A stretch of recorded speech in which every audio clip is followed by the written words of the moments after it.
안녕하십니까, 울프입니다. 오늘은 주말이라서 ETF에 대해서 좀 알아보는 시간을 가지는 날이고요. 타이거 소프트웨어에 대해서 오늘 픽해봤습니다. 결론적으로 언택트주, 컨택트주 둘 다 되는 업종이고, 차트 추세상 추세는 꺾이지 않았다입니다. 투자 아이디어는 대한민국 소프트웨어 대장의 섹터에 투자를 하자. 그래서 대한민국 소프트웨어 대장은 카카오, 네이버, NC 이 세 개고요. 비중이 높은 ETF를 고르다 보니까 타이거 소프트웨어를 고르게 되었습니다. 바이 포인트, 셀 포인트입니다. 쉽게 말해서 대상 종목이라고 하면 인터넷 서비스, IT 서비스, 일반 소프트웨어, 게임 소프트웨어 속하는 종목이고요. 이제 시각총액 큰 순서로 편입하여 10종목으로 지수를 구성한다. 단위 종목 비중은 25%로 제한한다. 라는 상품입니다. 설정 이후에 설정이 2012년부터 설정이 되었는데요. 그때부터는 오르락 조금씩 떨어졌다, 다시 올랐다. 최근에 코로나 대폭락 이후로 퀀텀 점프를 했습니다. 이게 파란색 선 그리고 빨간색 선 그리고 점선 이렇게 되어 있는데요. 이게 이제 펀더멘탈이라고 하면 이 펀더멘탈을 뛰어넘는 성장이 어느 정도 있었다는 겁니다.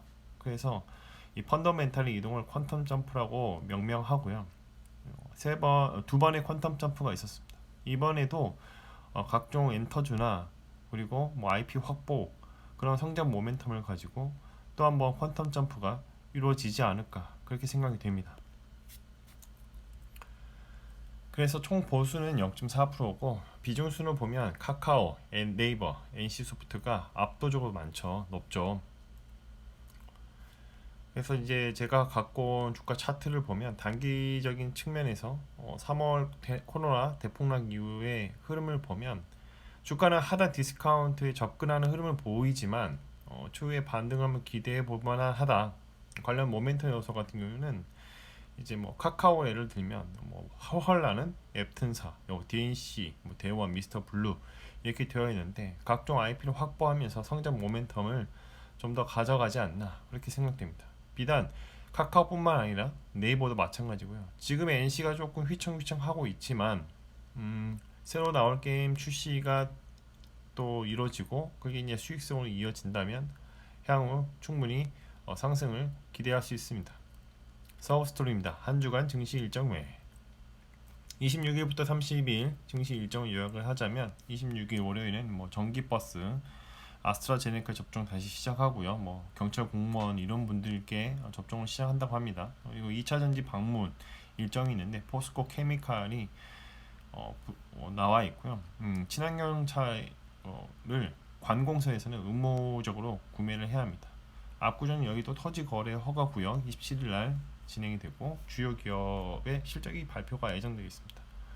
28일 수요일은 FOMC 회의가 있고 갤럭시 언팩 그리고 카페24 구글이 마케팅 웨비나가 있다. 29일 목요일은 컴퓨터 출시. 이 컴퓨터 새로운 게임을 출시하면 재료 소멸입니다. 예. SKIET 청약이 있고 삼성전자 실적 발표가 목요일날 있습니다. 30일 날은 수소 마켓 인사이트, 디즈니랜드 파크 개최 그리고 제이 앞에 이지가 컴백한다고 합니다. 출처는 위메이크 불 텔레그램에서 가지고 왔습니다. 데일리 트렌딩 브리핑 뉴스로 작년에 스마트폰 출하량 작년 이후로 최고를 찍었고 애플 이벤트를 분석한 내용 그리고 아마존이 미용실도 차렸다고 합니다. 그리고 AR, VR 관련된 계속 이슈가 되어 있고 메타버스와 엮여서 AR, VR이 계속 부각될 것이다. 클라우드 시장 규모가 올해 예상되는 게 23% 증가. 매직 리프라는 업체에서 2세대 AR 헤드셋을 출시를 했다는 내용입니다. AR, VR은 계속 부각이 될 것입니다. 관련주들을 좀 사놓으면 괜찮을 것 같아요. 30대 알았으면 좋았을 것들. 홍춘욱 2부인데 달러의 선물 ETF를 추천한다 라는 내용입니다. 근데 그리고 경매, 부동산, 상가 공부를 평소에 해두는 게 좋다. 제가 개인적으로 코멘트를 달면 기왕할 거면 선물을 살 거면 코덱스 달러 선물 ETF를 적립식으로 사는 게 중요합니다. 이게 중요하고 가능하면 선물 ETF를 사는 것보다 달러 자산을 사는 게 더 좋다고 생각합니다. 53 공매도 안전지대 종목은 일단은 뭐 펀더멘털 탄탄한 회사가 좋다인데 차트를 보고 대응을 하시는 게 좋고요. 개인적으로는 뭐 S&T 모티브 같은 경우에는 전기차의 전동기 그 모터를 만드는 회사이기 때문에 나쁘지 않을 것 같습니다. 근데 공매도 가능성이 있는 종목은 최근에 많이 오르는 것들, 특히 시젠 같은 경우에는 완벽한 공매도 타격 가능성이 있죠.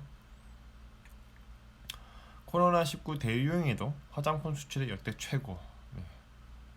전체 화장품 수출의 50%에 웃도는 기초 화장품 제품이 24%나 늘어났다라고 되어 있는데, 중요한 거는 이 화장품이 어디로 많이 수출되냐? 절반 이상이 중국에 수출됩니다. 만약에 미중 분쟁이 이슈화 되고 조만간 5월달에 있을 한미 정상회담에서 한국이 미국 편을 들게 되면 중국 기분이 나쁘겠죠. 그러면 이제 아마 제2의 보복이도 들어올 것입니다. 리스크가 보입니다. 화장품 수출액이 역대 최고다라고 할 때 모두가 환호할 때 매도를 하고 나오는 게 어떨까 그런 생각을 해봅니다. 우리가 잘 몰랐던 이거는 저번에 했던 거죠. 넘어가도록 하겠습니다.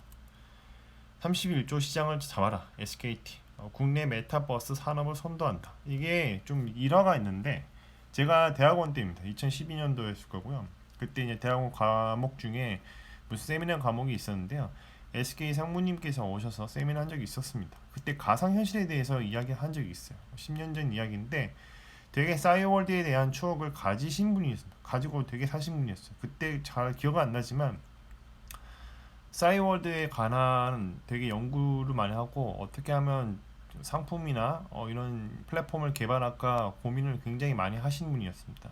지금은 뭐 어떻게 하시는지 살고 계신지 모르겠지만 아직도 계시는지 모르겠는데 그때가 정말 충격적이었던 게 아무도 그런 관심이 없었어요. 다 대부분 핀테크나 이런 쪽에 붐이 일어서 관심이 있었지 가상현실은 생각지도 못했습니다. 그때 SK는 뭘 어떻게 할까, 뭐 했으면 좋을까 그런 걸 얘기했었죠. 그때는 SK는 너무 앞서갔다는 대부분 대학원생들의 평이었습니다.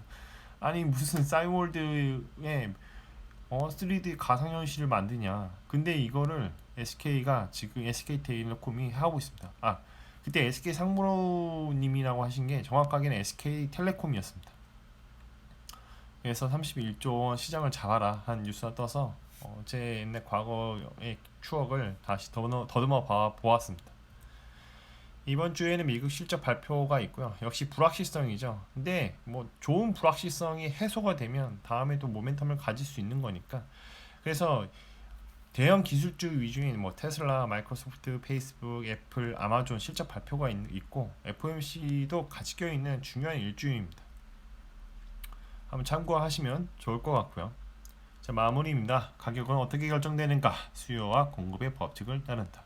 그래서 이 펀더멘털을 따라서 주가가 이동하고 있는데 어떤 특정한 이슈, 공시나 실적 발표나 또는 뉴스, 호재 아니면 악재 이런 게 뜨면 리얼 옵션이라는 게 발생합니다. 가격이 이슈가 발생하는 거죠. 정말 이 가격이 맞는가?